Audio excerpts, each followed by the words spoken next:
dengan anak-anak lainnya. Nah, sekolah ini lebih berfokus kepada pembelajaran dari perkembangan motorik, sensorik anak maupun psikis dan hal lainnya yang menyangkut menyangkut tentang kejiwaan peserta didik. Oke, selanjutnya.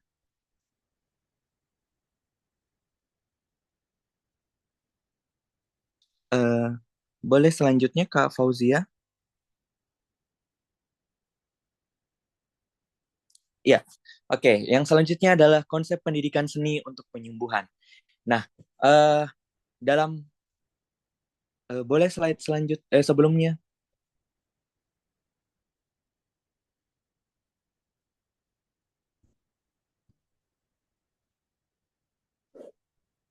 Terkait konsep pendidikan seni untuk penyembuhan, menurut dari buku Profesor Sofyan Salam menjelaskan bahwa pendidikan seni rupa untuk penyembuhan atau art terapi, kreatif art terapi, expressive art terapi merupakan istilah ini yang merujukan pada pemanfaatan kegiatan penciptaan karya seni rupa dan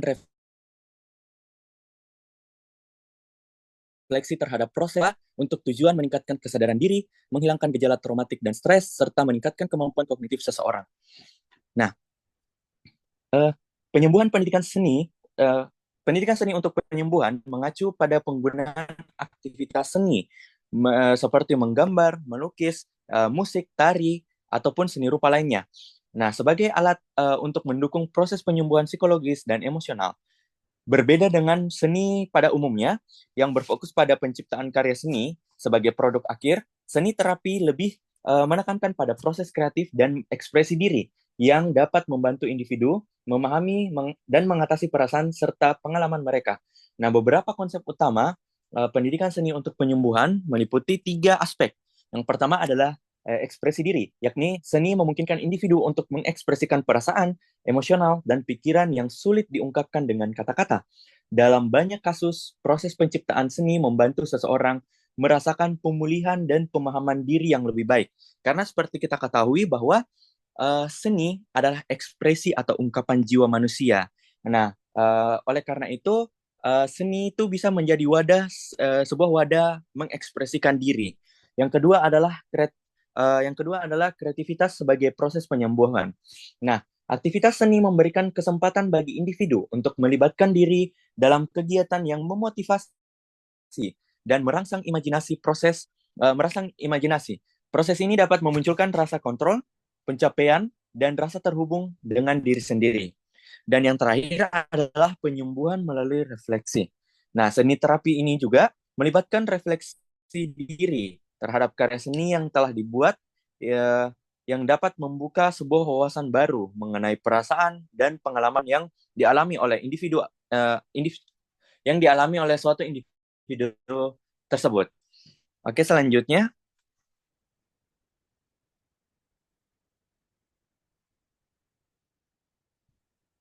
slide selanjutnya. Oke, eh, selanjutnya adalah manfaat pendidikan seni sebagai penyembuhan. Nah, beberapa manfaat yang dapat diperoleh seorang individu dari kegiatan art terapi antara lain terdiri dari lima. Yang pertama adalah mengembangkan kemampuan komunikasi nonverbal, terutama bagi anak-anak dengan gangguan komunikasi atau spektrum autisme. Yang kedua adalah meningkatkan rasa percaya diri dan harga diri. Yang ketiga adalah menurunkan tingkat stres, kecemasan, dan perilaku agresif. Yang keempat adalah mendorong kreativitas, imajinasi, dan kemampuan memecahkan suatu masalah. Dan yang terakhir adalah meningkatkan keterampilan sosial melalui kegiatan kolaboratif. Selanjutnya,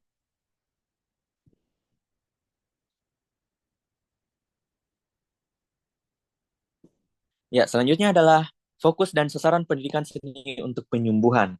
Nah, seni terapi memiliki beberapa fokus dan sasaran yang beragam, tergantung pada konteks dan tujuan terapi yang ingin dicapai. Terdapat lima fokus atau sasaran. Yang pertama adalah pemulihan dari trauma dan stres. Pendidikan seni untuk penyembuhan sering digunakan dalam konteks pemulihan trauma, seperti pada korban bencana, penderita kekerasan, atau individu yang mengalami gangguan pasca trauma atau PTSD. Nah, seni memberikan saluran ekspresi yang aman untuk menyuarakan pengalaman dan perasaan yang terpendam. Yang kedua adalah mengatasi gangguan kecemasan dan depresi. Nah, aktivitas seni ini dapat membantu individu yang mengalami kecemasan atau depresi untuk mengekspresikan suatu perasaan mereka, serta memberikan mereka kesempatan untuk merasa lebih dengan kesadaran orang lain. Yang ketiga adalah peningkatan kesehatan mental dan emosional. Nah, pendidikan seni ini untuk menyembuhkan juga digunakan dalam mendukung kesejahteraan mental secara umum. Nah, melalui pendidikan individu dapat mengurangi tingkat stres, meningkatkan rasa kepercayaan diri, dan mencapai pemahaman yang lebih lanjut tentang diri mereka sendiri. Yang keempat adalah rehabilitasi dalam kasus penyalahgunaan zat-zat. Seni terapi juga diterapkan sebagai individu yang sedang menjalankan rehabilitasi akibat kecanduan baik itu alkohol maupun narkoba. Nah, kegiatan seni membantu mereka mengatasi perasaan yang lebih sering kali menjadi suatu pemicu perilaku adiktif. Dan yang terakhir adalah pengembangan diri dan peningkatan keterampilan sosial. Yang dimana kegiatan seni ini dalam konteks kelompok atau komunitas dapat membantu sebuah individu mengembangkan keterampilan sosialnya, empati, dan rasa keterhubungan dengan orang lain. Oke, slide selanjutnya. Ya, selanjutnya adalah bentuk pelaksanaan pendidikan seni untuk penyembuhan. Nah, pendidikan seni untuk penyembuhan dapat dilaksanakan dalam berbagai bentuk, baik dalam bentuk konteks individu maupun kelompok. Terdiri dari 6 bentuk pelaksanaannya. Yang pertama adalah sesi terapi bagi individu. Dalam sesi terapi individu ini, seni akan bekerja langsung dengan individu untuk mengidentifikasi sebuah perasaan atau masalah yang ingin diselesaikan. Nah, terapi dapat melibatkan berbagai jenis Terapi dapat melibatkan berbagai jenis seni seperti menggambar, melukis, atau membuat karya-karya seni tiga dimensi.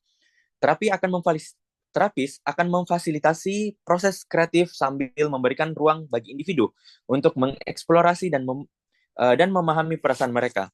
Yang kedua adalah seni terapi dalam konteks seni kelompok. Uh, Sesi ini dilakukan dalam bentuk format kelompok yang melibatkan beberapa individu yang saling berbagi pengalaman dan hasil karya seninya. Yang ketiga adalah workshop atau kelas seni terapeutik, di mana beberapa komunitas atau lembaga kesehatan dapat mengadakan sebuah workshop atau kelas seni yang berfokus pada penggunaan seni sebagai alat untuk penyembuhan. Yang keempat adalah penggunaan seni digital atau multimedia. Yang kelima ada seni musik dan terapi suara. Dan yang keenam ada seni gerak dan terapi terapeutik. Yang dimana bentuk pelaksanaan ini memiliki berbagai macam tingkatan. Oke, selanjutnya.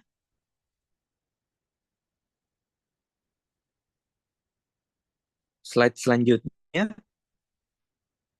Oke, adapun kesimpulan pada materi hari ini, yakni pendidikan seni untuk penyembuhan adalah sebuah kegiatan pendekatan yang sangat efektif untuk mendukung individu dalam proses pemulihan mental, emosional, dan fisik. Melalui seni, individu dapat mengekspresikan perasaan mereka, meresapi pengalaman mereka dengan cara yang lebih efektif, dan memperoleh wawasan yang mendalam mengenai diri mereka sendiri. Nah, fokus dan sasaran dari seni untuk penyembuhan sangat beragam, mulai dari pemulihan trauma hingga pengembangan diri.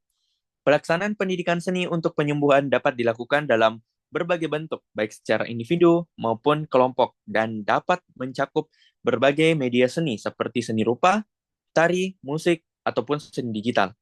Oke, slide selanjutnya. Adapun beberapa referensi yang saya paparkan dalam presentasi hari ini terdiri dari 4, dari buku Aldo Setiawan, yang kedua dari buku Trianto Ibnu Badar atau Bani dan kawan-kawan, dari buku Purnomo, dan yang terakhir dari buku Profesor Sofyan Salam. Sekian dari presentasi saya. Saya ucapkan terima kasih dan saya kembalikan kepada uh, sekian. Assalamualaikum warahmatullahi wabarakatuh. Waalaikumsalam warahmatullahi wabarakatuh. Ya, itu tadi Fahri Ramadan ya. Temanya adalah kaitan antara seni sebagai terapi. Ya, itu menarik juga tadi ya. Hmm, Prioritas melalui refleksi, pemulihan dari trauma, stres, depresi gitu ya. Oke, jadi sudah dua presenters yang telah mempresentasikan presentasinya ya atau topik makalahnya. Kita diskusikan dulu ini ya. Nanti setelah ini baru kita lanjut ke presenters ketiga. Yang pertama tadi kaitannya seni dengan apa namanya pendidikan seni dengan pendidikan karakter ya, kaitannya dengan bagaimana eh, kaitan pendidikan pendidikan seni itu dengan pendidikan karakter tadi oleh Romi ya, terakhir tadi oleh Fahri Ramadan. Silakan, ada yang mau bertanya kepada siapa? Tanyaannya, ini ada dua presenters. Ada kaitannya memang ini dekat sekali. Peran depresi bisa juga dengan seni, bisa dengan unsur seni bisa menjadi terapi dia untuk penyembuhan atau untuk memulihkan kalau dia trauma atau depresi gitu ya. Oke, siapa yang mau mulai bertanya kepada siapa silakan.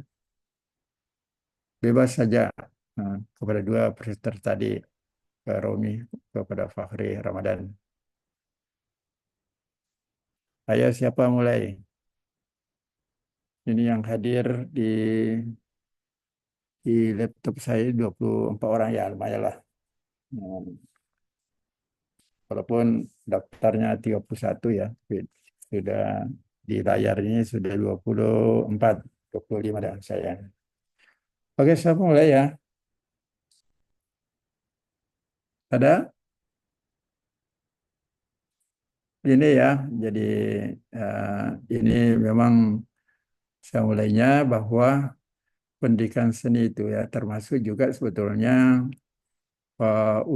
unsur seni.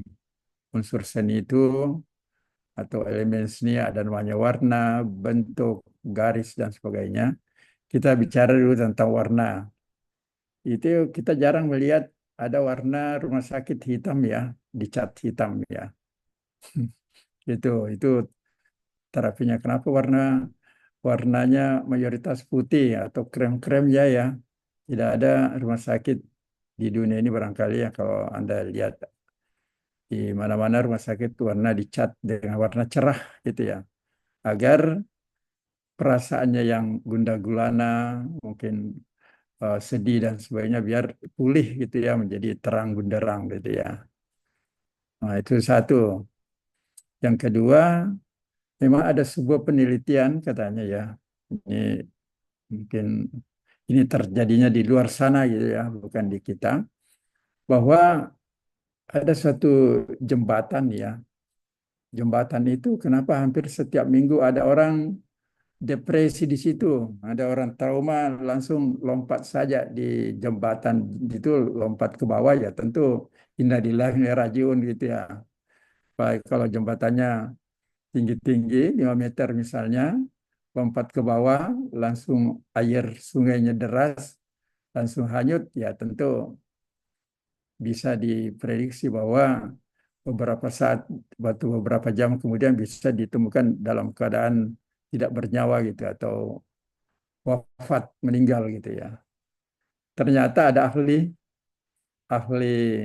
dari ya mungkin orang seni rupa lah yang bekerja di sebuah instansi tata kota gitu ya, menyarankan ke pemerintah setempat, katakanlah wali kota, ini jembatan ini mungkin gara-garanya kenapa selalu ditempati orang, beritanya ditempati orang untuk bunuh diri misalnya atau lompat di sini gitu.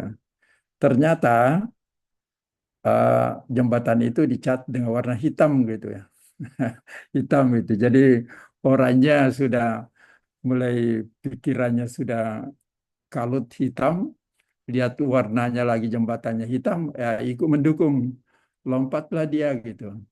Makanya sebagai seorang orang seni rupa menyarankan, oh Pak Wali Kota ini jembatan kita dicat ulang gitu dengan warna yang cerah, katakanlah putih atau oker, warna-warna ya pastel lah minimal gitu. Kalau bukan betul-betul putih bersih gitu ya. Ternyata diteliti ulang ya tidak ada lagi orang yang beritanya di mass media, orang lompat di situ gitu ya. Siapa tahu pindah lagi mencari jembatan yang lain itu. Tapi ini pengaruh daripada warna gitu ya. Oke, silakan berlanjut anunya, diskusi kita. Mungkin ada yang lain bertanya kaitannya lagi dengan karakter itu pendidikan karakter atau pendidikan kalau karakter orang juga. Kalau tadi saya dengar Romi mengartikan karakter sebagai fondasi bangsa gitu ya. Bolehlah gitu. Artinya akhlakul karimah ya atau budi pekerti memang bisa juga disebut sebagai fondasi ya. Karena ternyata juga pendidikan karakter itu kalau di dalam hasil belajar ya ada kan tiga hasil belajar. Ada secara kognitif, ada sikap ya, ada psikomotorik ya. Ini kalau karakter itu dimasukkan dengan yang kedua tadi, sikap atau perilaku gitu ya, sikap. Nah, mungkin tidak salah kalau misalnya di K13 itu, kurikulum 2013, membalik itu. Jadi kalau dalam apa namanya susunannya itu bukan bukan kognitif atau kognisi yang pertama dijadikan pertama itu dalam susunan anunya afeksi gitu ya atau sikap, kemudian kognisi, baru yang ketiga psikomotorik ya. Kenapa demikian? Karena selama ini dilihat kenyataannya banyak pejabat atau bahkan wali kota, gubernur dan sebagainya dipakaikan rompi oranye. Itu orang-orang cerdas semua itu yang ada gelarnya doktor, profesor malah dan sebagainya. Tapi mungkin dari segi sikapnya atau perilakunya, karakternya gitu tidak se tidak banding lurus dengan kognisi atau ilmu pengetahuannya gitu sehingga dia dipakaikan rompi oranye gitu. Bukan rompi oranye UNM lain dia warnanya itu lebih. Oke ya, saya kembali apa namanya kembali ke Anda untuk diskusinya. Ditanya temannya yang presentasi tadi dua orang ini ya kita. Ayo, silakan lanjut. Siapa mau bertanya dan bertanyanya kepada siapa? Pertanyaannya jelas dan singkat saja. Silakan. Saya Pak.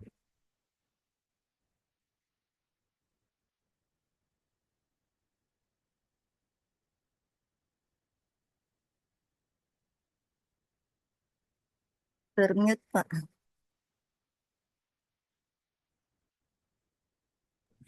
Oh ya, silakan yang mau bertanya. Langsung saja. Gerasi Sika ya.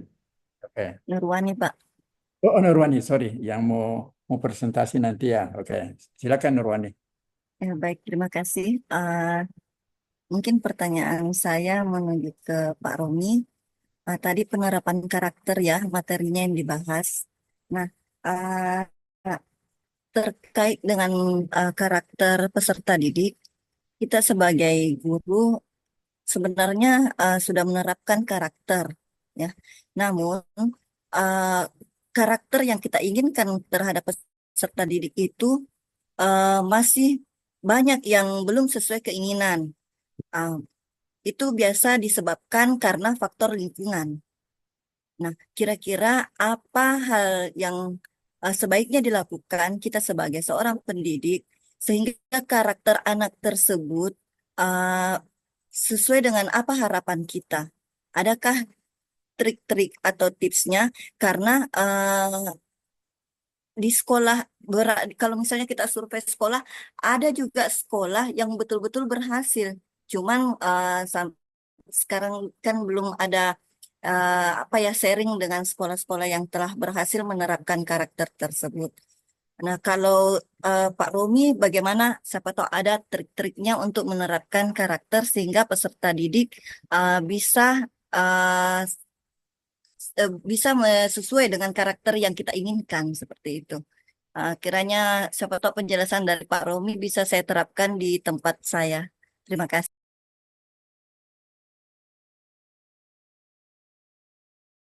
Hanya Pak Romi saya ditanya, nggak ditanya Fari.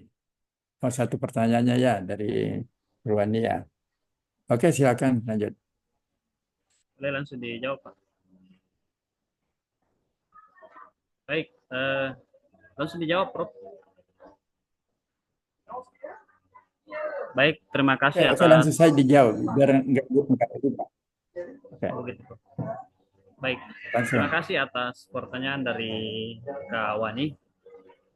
Terkait dengan pertanyaannya, ini memang fenomena kita bersama yang kita saksikan sebagai pendidik dalam keseharian kita, bahwasanya masih banyak terjadi di luar daripada ekspektasi kita. Maksud saya, misalkan kita menginginkan agar supaya peserta didik itu, misalkan contoh konkretnya adalah keterlambatan, contoh konkretnya terlambat masuk di kelas. Nah, ini masih banyak terjadi. Nah, yang saya analisa tentunya yang paling pertama adalah tentunya kita harus sebagai pribadi, sebagai guru, kita yang paling pertama adalah kita dulu yang memberikan contoh. Seperti itu. Yang paling pertama itu adalah kita berusaha bagaimana yang terbaik untuk siswa kita. Kemudian yang kedua, tentunya triknya adalah kita bagaimana sebagai peserta didik untuk menelusuri seperti apa alasannya kenapa terlambat. Misalkan contoh konkretnya yang saya berikan tadi, terlambat seperti itu.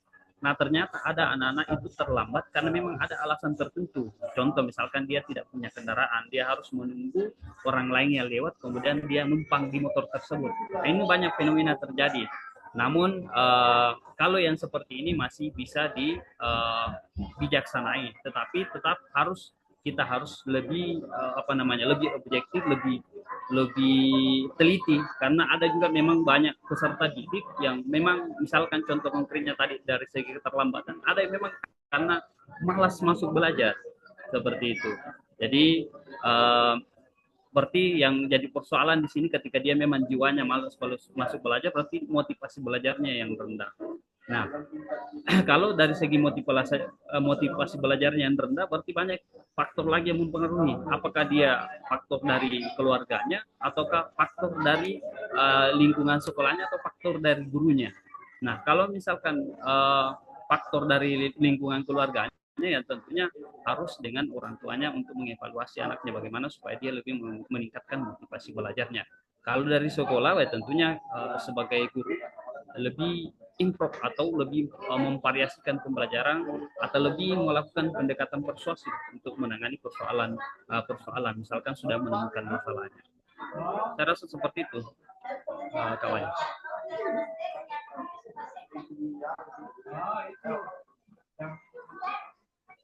Ya, maksudnya pendekatan seperti apa?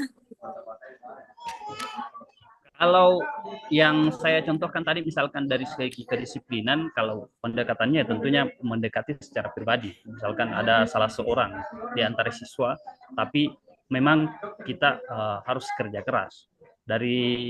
Ada beberapa wali kelas saya perhatikan di sini, ada yang melakukan seperti itu. Misalkan ada siswa yang sering terlambat, dia mengidentifikasi, apa persoalannya, kenapa bisa seperti itu. Nanti setelah ada hasil identifikasinya, baru memutuskan tindakannya apa. Kalau misalkan dia terlambat karena tidak punya kendaraan, berarti kita bisa bijaksanai. Kemudian kalau dia terlambat karena memang motivasi belajarnya, berarti kita harus mencarikan solusi seperti apa, solusi sesuai dengan motivasi atau alasan keterlambatannya. Seperti itu.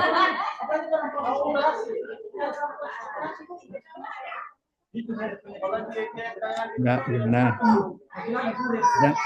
yang penanya mau menambahkan sendiri boleh. Anda ada referensi.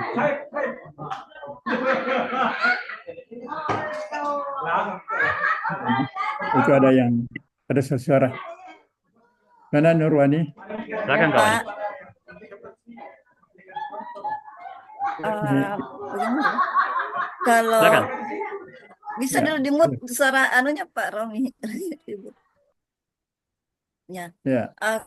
Kalau dari pengalaman, hal tersebut sudah, saya rasa semua guru sudah sering lakukan. Yang dikatakan, apalagi yang dikatakan dengan segitiga restitusi ya.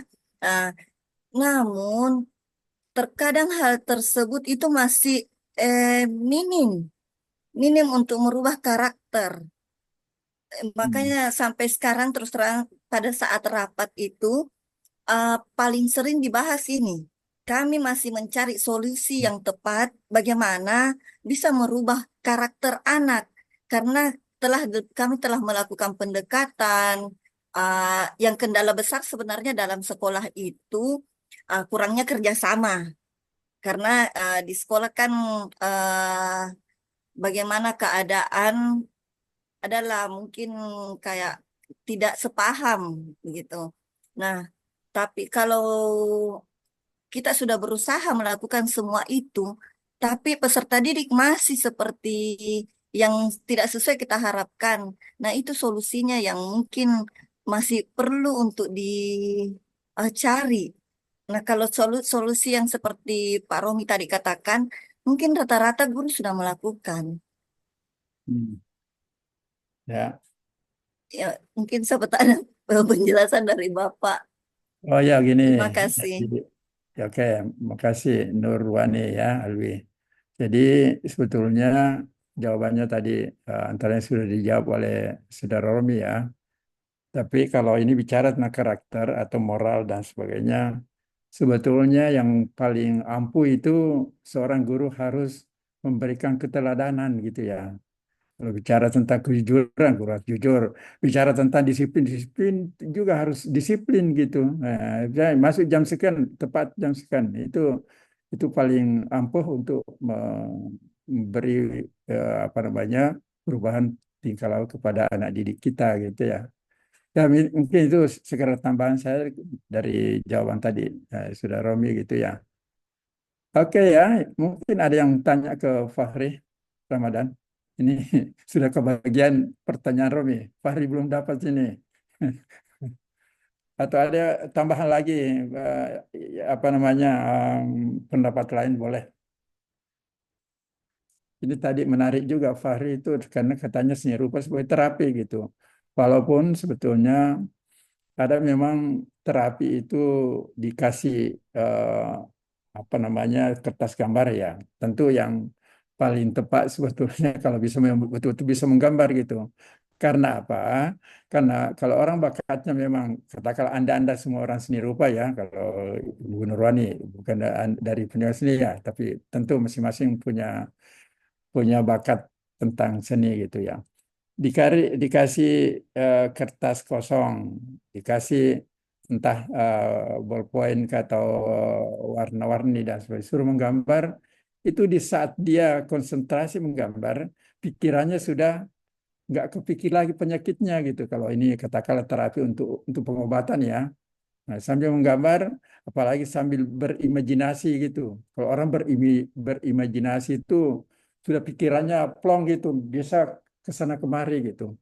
Makanya ada istilah orang orang berlogika itu. Katakanlah teman dari mana dari MIPA gitu. Jadi ada batasnya gitu. Rumus ini ke sini gitu ya. Jadi katakanlah dari A sampai Z gitu sudah ada rumus tertentu gitu. Kalau orang seni dari A sampai tidak terbatas gitu ya, bisa berimajinasi gitu, tidak ada batasnya gitu. Coba Anda bayangkan kalau orang seni seni apa namanya, contoh di seni sastra misalnya, bikin puisi, judulnya apa gitu, rumput-rumput di langit gitu. Mana ada rumput di langit itu, tidak ada gitu ya. Imajinasi dia gitu ya. Orang seni bisa saja ayam itu berkaki empat gitu dan sebagainya. Apalagi kalau dia menganut surrealistis gitu ya. Oke ya, itu sekedar tambahan dari saya. Saya inginkan dari Anda, dari temannya mau bertanya ke presenter ya, yang lainnya. Kalau masih ada. Ini kalau tidak ada, ya terpaksa kita beralih ke sesi berikut. Masih ada? Tabe Pak, saya Ya, di Purnamasari. ya, Sedikit menambahkan yang tadi pertanyaan dari Saudari Nurwani yang ya, silakan. sesuai pengamatan dan pengalaman saya di sekolah anak saya Ya, yang bagus. dulu pernah sekolah di Al Azhar Makassar itu untuk Ya, mencapai pendidikan akhlak atau karakter yang bagus itu adalah dengan metode parenting. Jadi pihak sekolah ya, itu sering-sering ya, mengundang orang tua untuk datang ke sekolah untuk sharing atau mengadakan acara-acara uh, acara-acara sosialisasi boleh dikatakan setiap bulan, satu kali sebulan atau dua kali sebulan untuk mengundang orang tua. Jadi di dalam kesempatan mendatangkan orang tua itu guru-guru bisa mengorek apa masalah-masalah yang dihadapi masing-masing individu anak dari orang tua yang didatangkan tersebut. Jadi dari apa parenting dari kedatangan orang tua itu guru bisa menentukan menghadapi anak si A ini seperti ini bentuk pendekatannya, menghadapi si B bentuk seperti ini pendekatannya. Demikian Prof. Terima kasih. ya, ini bagus dari Andi Purnama ya, karena yang paling tahu sebetulnya itu karakternya anak itu tentu orang tuanya sendiri ya, karena dia bisa bergaul setiap hari siang malam itu ya. Kalau di sekolah kan hanya terbatas sampai jam masuk sampai jam pulang gitu ya, sudah terbatas. Tentu bagus sekali itu ya dari parenting ya. Dan yang kedua sebetulnya kalau orang tua itu sangat sayang ke anaknya ya. Betul ya, biar biar anaknya salah misalnya ini tanda petik salah, orang tuanya pasti membela anaknya juga gitu ya. Makanya ada peribahasa Arab mengatakan al-qirdu fi aini ummihi gazalon ya. Ada yang tahu artinya? Al-qirdu fi aini ummihi gazalon gitu. Seorang apa seorang bukan seekor monyet ya, monyet al-qirdu itu artinya monyet, di mata ibunya adalah seekor kancil yang lucu gitu. Coba monyet ini di mata ibunya kancil yang lucu gitu. Itu artinya ya itu sayangnya gitu. Jadi artinya seorang orang tua itu tahu persis secara detail tingkah lakonannya. Kalau sudah didatangkan di sekolah ya, itu tadi istilahnya parenting ya, sudah bisa orang tua apa gurunya bisa berdiskusi langsung atau berdialog langsung dengan masing-masing orang tuanya gitu ya. Tentu apalagi kalau anak yang dianggap di antara itu ada yang bandel, malas, tidak mengerjakan tugas dan sebagainya, tentu seorang guru bisa mengorek atau mencari informasi dari orang tua yang datang di sekolah gitu ya. Betul juga ya di Purnama tadi itu bagus juga. Silakan lanjut lagi ya. Masih ada? Ini Saya sedikit Pak ya Bu ya Andi Ibu Purnama. Nurwani ya. Ya, terima kasih atas masukannya. Pernah juga terpikir saya seperti itu, Kak. Karena Ya. saya melihat di tempat saya, kebetulan di Kabupaten Takalar, ada sekolah yang betul-betul memang karakter anaknya itu eh, kalau saya pribadi memang bagus. Dia sekolah Islam, Wahda, dan sekolah baru. Saya terkadang berpikir, Hmm. kok bisa sekolah baru terus Hmm. sebagus itu keadaannya, kenapa kita sekolah lama tidak? Dan memang yang dikatakan tadi Bu Andi Purnama itu belum kami terapkan di sekolah, hanya ada Hmm. kami sosialisasi ke orang tua murid itu di tahun ajaran baru saja. Nah, kendalanya terkadang kepala sekolah eh, tidak setuju dengan kegiatan seperti itu, mungkin terkait Hmm. dengan konsumsinya, Pak, seperti itu. Oh. Kembali karena ya, Pak, terima kasih. Ya, ya, ya. Oh ya, ya. Itu harus disisihkan dari dana bos gitu. Oh, gitu, menarik.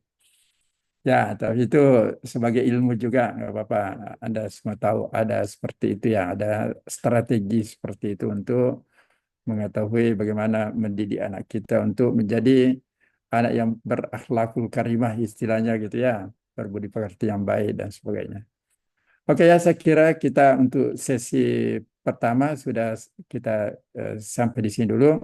Kita mau beralih ke Ibu Nurwani Alwia untuk melihat topik apa yang sedianya dipersiapkan itu ya.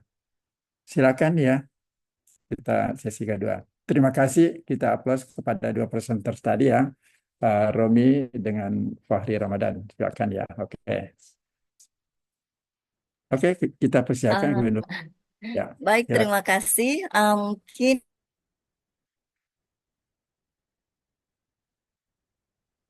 dari teman bisa, ada nggak bisa. Oh, saya coba dulu, Pak. Ya.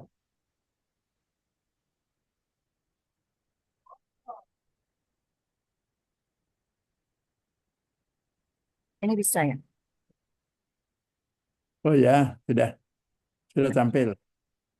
Teori pembelajaran sosial ini Albert Bandura dan oke.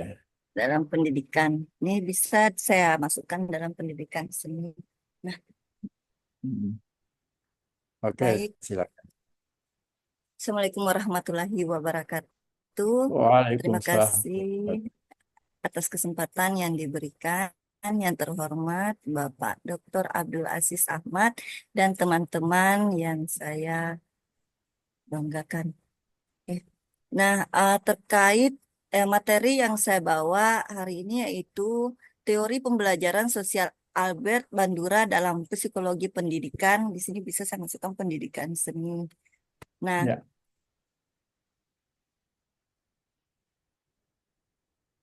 Nah, teori pembelajaran sosial menurut Albert Bandura. Nah, Albert Bandura ini merupakan tokoh psikologi yang lahir pada tanggal 4 Desember 1925 dan wafat pada tanggal 26 Juli 2021. Nah, umurnya 96 tahun. Nah, eh, beliau adalah seorang psikolog dan penggagas teori kognitif sosial.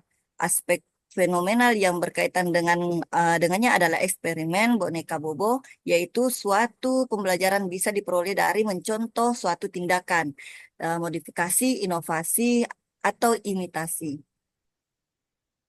Pengertian psikologi pendidikan. Psikologi pendidikan adalah cabang psikologi yang mempelajari bagaimana manusia belajar dalam lingkungan pendidikan. Efektivitas intervensi pendidikan, psikologi pengajaran, dan psikologi sosial sekolah. Nah, latar belakang teori pembelajaran sosial. Salah satu teori yang memiliki pengaruh besar dalam psikologi pendidikan adalah teori pembelajaran sosial yang dikemukakan oleh Albert Bandura. Bandura memperkenalkan pendekatan yang lebih kompleks. Individu tidak hanya belajar melalui pengalaman langsung, tetapi juga belajar dengan mengamati perilaku orang lain dan konsekuensi dari perilaku tersebut. Proses ini tersebut dengan observational learning atau pembelajaran observasional.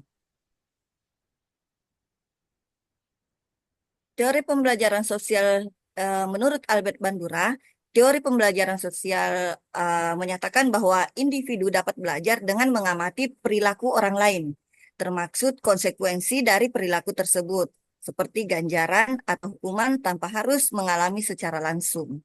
Jadi tanpa anak tersebut mengalaminya, dia sudah bisa melihat dari orang, gitu.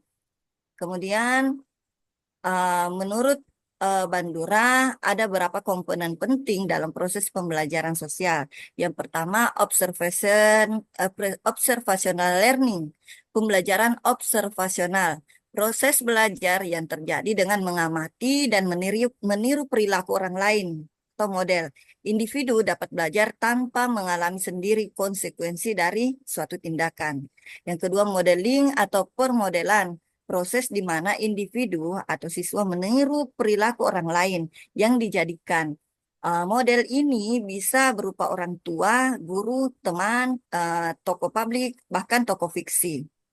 Kemudian vicarious reinforcement, penguatan vicarious. Penguatan yang terjadi secara fisik tidak langsung, yaitu ketika individu atau anak melihat orang lain diberi ganjaran atau hukuman, sehingga ia belajar dari pengalaman tersebut. Nah, selanjutnya self-efficacy.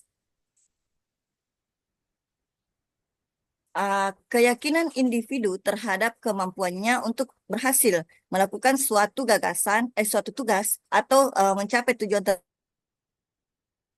tertentu. Efikasi diri yang tertinggi berhubungan erat dengan motivasi, kekuatan, dan keberhasilan dalam belajar.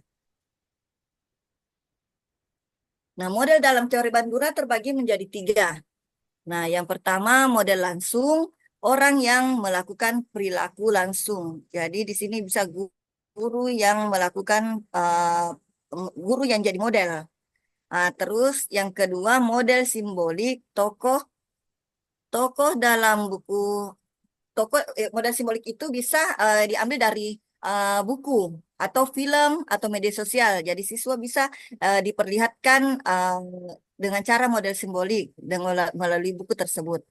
Kemudian model verbal, arahan atau penjelasan perilaku melalui kata-kata tanpa perlu diperagakan langsung. Di sini guru bisa mengajar dengan model ceramah. Nah, selanjutnya proses pembelajaran dalam teori Bandura. Bandura menjelaskan bahwa pembelajaran observasional melibatkan 4 proses utama, yaitu attention atau perhatian. Individu harus memberikan perhatian pada perilaku model agar pembelajaran dapat terjadi. Faktor yang mempengaruhi perhatian termasuk karakteristik model dan minat individu. Kemudian yang kedua, retention atau retensi atau mengingat.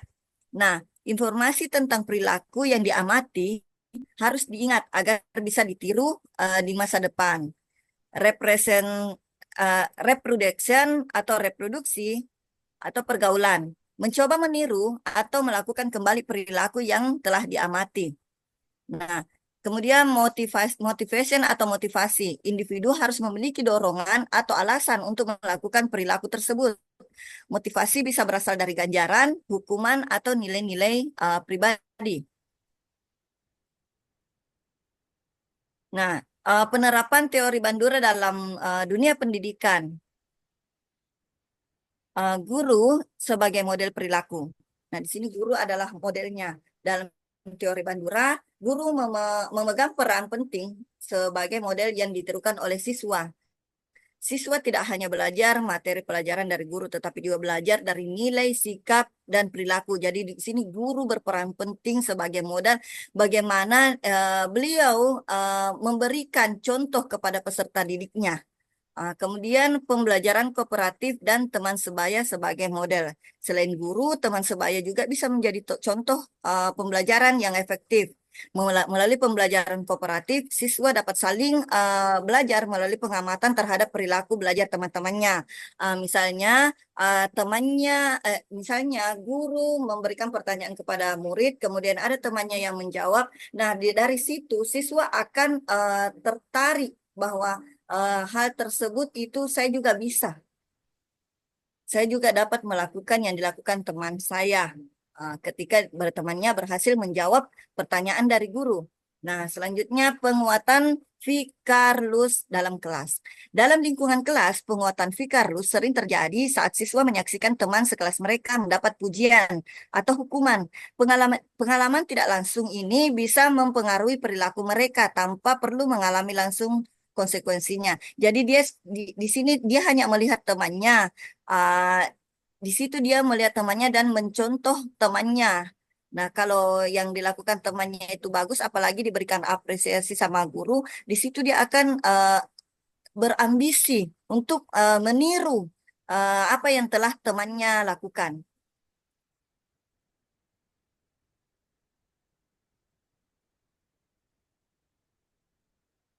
Nah, peran pendidikan seni tari dalam teori pembelajaran sosial Bandura. Nah, yang pertama atensi atau perhatian. Dalam pembelajaran tari, siswa memusatkan perhatian pada guru atau penari yang dijadikan model gerakan. Nah, di sini gerakannya yang jadi contoh, gerakan tari yang estetis dan ritmis secara alami menarik perhatian, membuat proses observasi yang lebih efektif. Tari kelompok juga mengajarkan siswa untuk fokus pada gerakan orang lain, menjaga kekompakan. Jadi siswa fokus, dia memperhatikan gerakan yang telah dilakukan temannya. Jadi dia ada keinginan untuk mengikuti apa yang telah dilakukan temannya. Kemudian retensi atau mengingat. Melalui latihan berulang, siswa mengingat urutan gerakan, ekspresi, dan posisi tubuh. Musik dan irama membantu siswa menyimpan pola gerakan dalam memori kinestetik dan auditory. Retensi mengingat ketika siswa menyukai tarian yang dipelajari atau motivasi intrinstiknya. Kemudian reproduksi, mempraktikkan. Siswa meniru gerakan yang ditirukan oleh guru atau teman sesuai dengan kemampuan fisik dan persepsi mereka dalam proses ini. Mereka mengembangkan keterampilan motorik, koordinasi tubuh, ekspresi, dan emosi. Seringkali siswa mengadopsi gerakan agar sesuai dengan gaya mereka sendiri, menunjukkan kreativitas setelah belajar dari model. Kemudian motivasi, siswa termotivasi oleh pujian guru atau teman, kesuksesan penampilan di panggung atau di lomba, kagum pada penari profesional yang menjadi role model. Tari juga bisa menjadi sarana untuk mengungkapkan identitas diri yang memberikan motivasi kuat secara emosional dan sosial. Nah, contoh kasus penerapan teori Bandura di dalam kelas. Nah, misalnya di sebuah kelas pembelajaran seni, guru meminta siswa meragakan gerak tari di depan kelas. Pada awalnya, banyak siswa yang malu.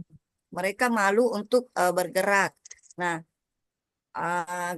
kemudian bagaimana caranya supaya siswa bisa emosinya atau dia terinspirasi untuk mengikuti, makanya guru melakukan gerakan yang indah. Kemudian salah satu siswa ada yang tertarik untuk melakukan gerakan tersebut dan mendapatkan pujian atau tepuk tangan dari guru. Nah, dari situlah siswa lain menjadi lebih berani karena dia telah melihat temannya, dia sudah melihat temannya memperagakan tari tersebut dan mendapatkan apresiasi dari guru. Dari situ siswa sudah berani tampil. Nah, selanjutnya contoh kasus lagi. Nah, misalnya dalam pembelajaran tari tradisional, misalnya tari saman atau tari kita pakarena atau siswa belajar dengan mengamati guru atau video, lalu mempraktekkan gerakan bersama dalam kelompok. Nah, di sini mereka akan fokus pada gerakan dan tempo, mengingat urutan, mencoba meniru dan berlatih sampai bisa, kemudian termotivasi karena ingin tampil bagus dalam menunjukkan atau upacara adat begitu. Mereka sudah berani tampil. Nah, namun ada kelebihan dan kekurangan atau kelemahan teori Bandura. Kelebihannya menggabungkan unsur kognitif dan sosial. Kemudian relevan dalam dunia nyata, terutama dalam pembelajaran di kelas. Kemudian menjelaskan pengaruh lingkungan sosial terhadap perilaku.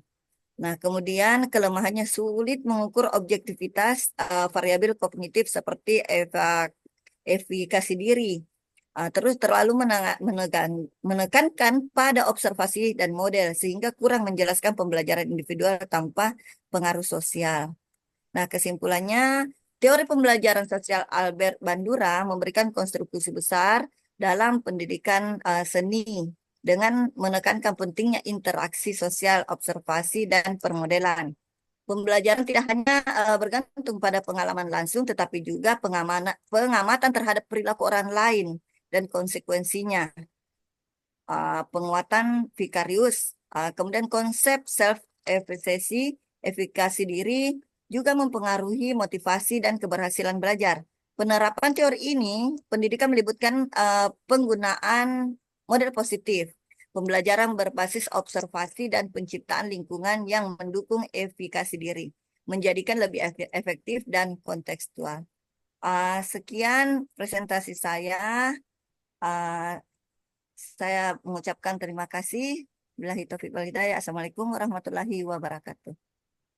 Waalaikumsalam warahmatullahi wabarakatuh. Oh, terima kasih ya. Oke, sudah tadi presentasi dari Ibu tadi Nurwani Alwi ya. Nurwani Alwi mengangkat tema teori-teori dari Bandura ya. Albert Bandura. Ini seorang psikolog. Oke ya, silakan didiskusikan materi yang tadi yang semoga Anda menyimak baik-baik biar Anda bisa bertanya gitu ya. Ada tadi yang menarik dari observasional dari Bandura ya. Ada attention, ada retensi atau mengingat, ada reproduksi sampai ke motivasi gitu ya. Nah, ya, itu tapi lebih jelas tadi teorinya ini lebih mengarah ke teori-teori modeling ya, meniru atau ada mengamati, meniru, ada istilah tadi bobodol ya. Jadi bagaimana uh, teori meniru itu ya. Ya, silakan didiskusikan bagaimana. Tadi juga saya sudah singgung bahwa untuk perilaku itu memang seorang guru itu menjadi memberikan keteladanan ya, keteladanan biar siswanya atau peserta didiknya dapat meniru dia gitu ya.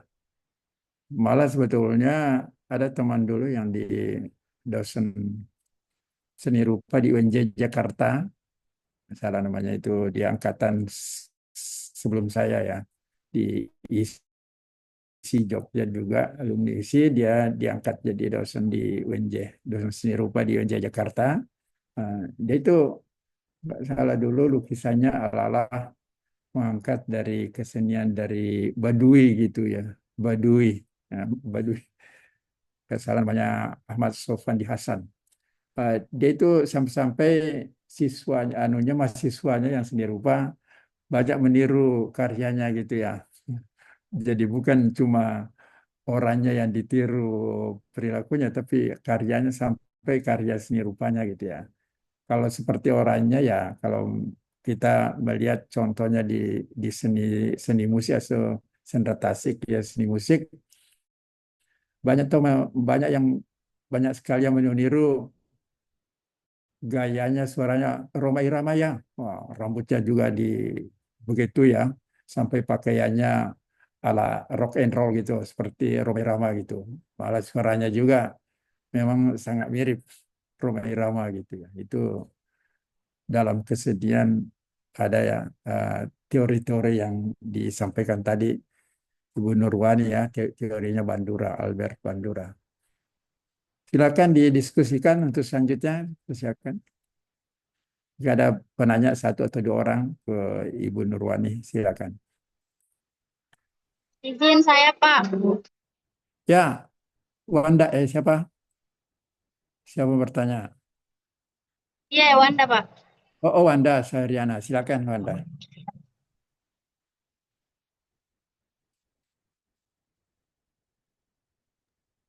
Oke, baik. Kak Wani tadi sudah menjelaskan mengenai teori Bandura. Jadi, mengenai teori ini saya ingin bertanya, Kak. Jadi, bagaimana cara guru menerapkan teori Bandura ini di kelas, terutama di sekolah Kakak mengajar? Terima kasih.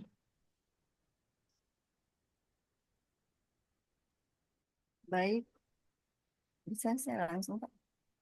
Ya, silakan. Ada Pak, apa sudah Terima pernah di kasih. ya, Ya, silakan. terima kasih Dek Wanda atas pertanyaannya. Ah, Bagaimana ya menunjukkan perilaku positif seperti disiplin begitu ya. Caranya begini ya. Guru bisa menjadi role model atau model positif dengan memberikan contoh perilaku yang baik, menunjukkan apa reinforcement secara yang tepat, misalnya ke disiplin ya, disiplin, kerjasama, rasa ingin tahu, atau misalnya contoh menyelesaikan soal seperti itu. Jadi guru guru menjadi model di situ sehingga peserta didik bisa meniru apa yang telah dilakukan guru. Uh, baik dari baik dari keseharian kita di luar lingkungan pembelajaran maupun di dalam pembelajaran kita. Uh, Nah, dari situ siswa akan mengamati dan meniru apa yang telah kita lakukan. Jadi caranya untuk menerapkan itu kita menjadi role model atau model yang positif untuk peserta didik. Seperti itu, Pak. Ya, role model ya, model. Jadi model gitu ya. Jadi hmm, maka dari itu ya, nah ini konsekuensi selanjutnya jadi role model yang dari seni rupa, juga dari seni tari, seni musik, seni tasik, harus Anda sudah punya keterampilan yang memadai gitu ya. Misalnya anak-anak sekalian, mari kita menggambar kucing gitu. Jangan sampai Anda mencontohkan di papan tulis bukan kucing gitu seperti kambing atau apa gitu ya. Harus bagus gitu ya, beri contoh yang bagus gitu ya. Maka dari itu salah satu begitu juga di seni tari. Ini tari kupu-kupu atau tari kodok, walah, tari apapun. Harus beri contoh yang baik gitu, yang benar ya, agar guru menjadi role model. Jangan sampai beri contoh yang tidak tepat gitu ya. Nah, maka dari itu untuk seni rupa juga berlaku itu ya, seperti gambar apa. Jadi jangan coba-coba memberi materi yang katakanlah yang Anda kurang fasih dalam, kurang mahir dalam membuatnya gitu. Kita gambar gambar kuda, gambar apapun beri contoh kalau Anda sendiri merasa ragu-ragu gitu. Maka dari itu sebelum kita mengajar materi itu harus dikuasai gitu ya. Kalau perlu Anda latihan dulu di rumah apa materinya mau diajarkan untuk hari itu gitu ya. Baru masuk ke apa namanya pelajaran yang akan diberikan gitu ya. Karena sangat janggal kalau Anda beri contoh yang kurang baik gitu ya. Karena guru sebagai role model. Contoh ya, baik saya singgung tadi, baik perilakunya ada orang yang mengidolakan seorang guru sampai-sampai cara bicaranya hampir sama gitu. Secara berpakaiannya juga ditiru-tiru. Ya gitu ya. Nah, oke. Lanjut kalau masih ada pertanyaan satu lagi ya, karena ini nampaknya di belakang saya sudah kedengaran suara masjid. Masih ada, kalau ada satu lagi pertanyaan sebelum kita mengakhiri kuliah kita siang hari ini. Oh, tapi begini, saya mau mengidentifikasi, mencatat ini siapa mengacungkan tangan untuk minggu depan untuk presentasi gitu ya. Paling tidak seperti tadi ada 3 orang, bisa muat 3 orang itu ya. Kalau lebih juga tidak apa-apa gitu. Ya, ini yang tadi 2 dari seni rupa, 1 dari pendidikan seni. Kalau boleh dibalik hari ini, 2 dari pendidikan seni, 1 dari seni rupa, boleh? Silakan. Siapa? Ini mau dicatat biar nggak lupa. Ayo, kita sebelum berakhir ini saya mau mencatat biar yang bersangkutan sudah betul-betul siap mental apa siap lahir dan batin. Siapa? Ini sudah lewat ini tadi 3 orang ya, Fahri Ramadan, Nurwani uh, dengan tadi Romi ya.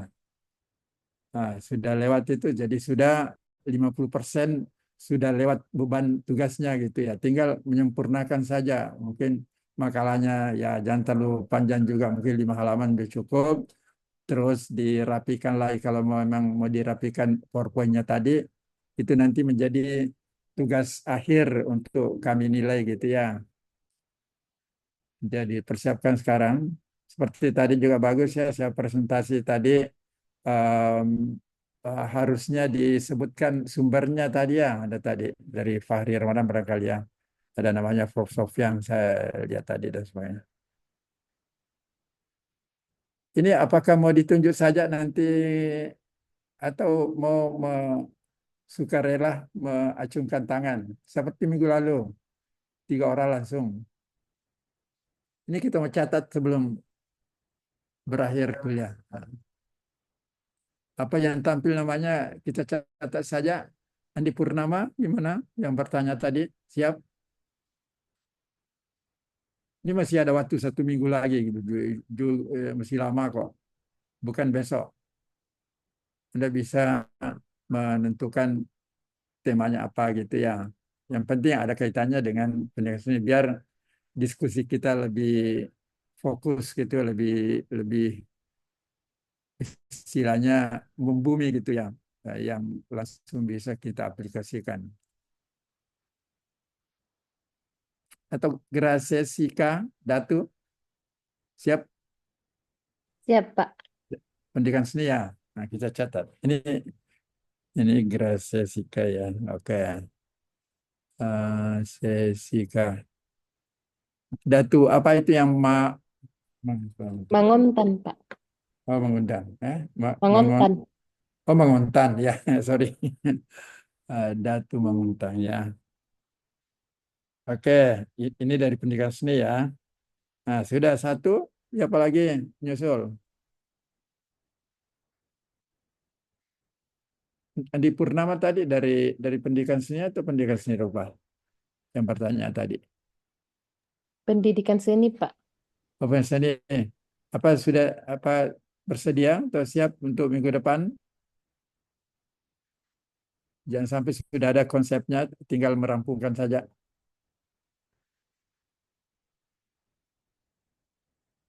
Yang muncul di layar saya ini Wanda Sahariana, Gina, dari mana? Siap, Insya Allah, Pak.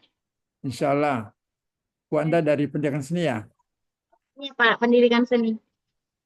Ya, Wanda Sahariana ya. Ini yang prediksi saya tadi sudah benar ya, sudah 2 dari pendidikan seni. Mau dilengkapi dengan pendidikan seni rupa yang 1. Jadi ada balance dengan minggu ini, hari ini. 1 dari seni rupa, kita tunggu siapa? Ya. Saya siap Pak, Irsan Jafar Pak. Oh, Irsan Jafar. Minggu depan insya Allah Prof. Kalau tidak ada Ya. lain, insya Allah Prof.